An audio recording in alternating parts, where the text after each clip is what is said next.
Halo Sobat IMPM semua. Kali ini ada konten YouTube baru nih, yaitu podcast.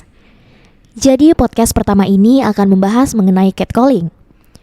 Berbicara tentang catcalling, kira-kira kalian tahu nggak sih apa itu catcalling? Mungkin isu catcalling ini udah nggak asing sih di telinga kalian. Nah, bagi kalian yang belum paham nih apa itu catcalling, yuk simak podcast ini. Jadi sahabat, catcalling ini adalah sebuah bentuk pelecehan seksual di mana perilaku seorang lelaki yang tidak dikenal melontarkan ekspresi verbal maupun nonverbal yang gak senonoh atau tidak sopan kepada seseorang di tempat publik. Misalnya tuh seperti bersiul, menggoda, atau bahkan memuji bentuk fisik dengan maksud lain. Kok bisa sih lelaki gak dikenal melakukan catcalling? Jadi bisa aja seorang lelaki tersebut menganggap lawan jenisnya tuh lemah. Lalu fantasi seksual tertentu yang tidak bisa dikontrol. Merasa dirinya berkuasa dan punya otoritas atas korban. Lalu kuatnya budaya patriarki di lingkungan pelaku, serta ketergantungan obat-obatan terlarang dan minuman keras. Lalu apa sih dampak catcalling ini bagi korban? Jadi korban catcalling ini bisa merasa risih dan malu, merasa takut dan cemas, merasa rendah dan gak dihargai, atau bahkan bisa sampai depresi.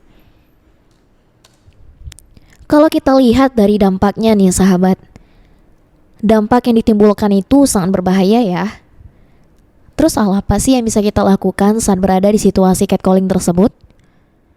Nah, hal yang bisa kita lakukan yang pertama adalah beranikan diri tatap mata pelaku. Biasanya sih nyali mereka tuh ciut pas tahu kalau kamu gak takut. Tegur secara langsung juga boleh kok. Boleh dengan cara sopan, atau juga sedikit ngegas gak apa-apa sih. Atau bisa juga kamu pura-pura sibuk. Kalau gak nyaman buat negur, pura-pura aja main HP atau lakukan hal lain. Gak usah ditergel lah bahasa medannya. Dan jika kasusnya sudah parah, kamu bisa kok melaporkannya ke Komnas Perempuan. Jadi sahabat, catcalling bukan pujian, melainkan bentuk pelecehan verbal yang dilakukan laki-laki tak dikenal kepada wanita yang dilihatnya di tempat umum. Sebagai seorang wanita harus ingat, kamu berhak untuk membela dirimu kalau kamu gak nyaman. Sekian podcast episode kali ini sahabat. Nah, sekarang kalian udah paham kan apa itu catcalling? Semoga podcast ini bisa bermanfaat dan membuat kita lebih berhati-hati ya. Terima kasih dan sampai jumpa.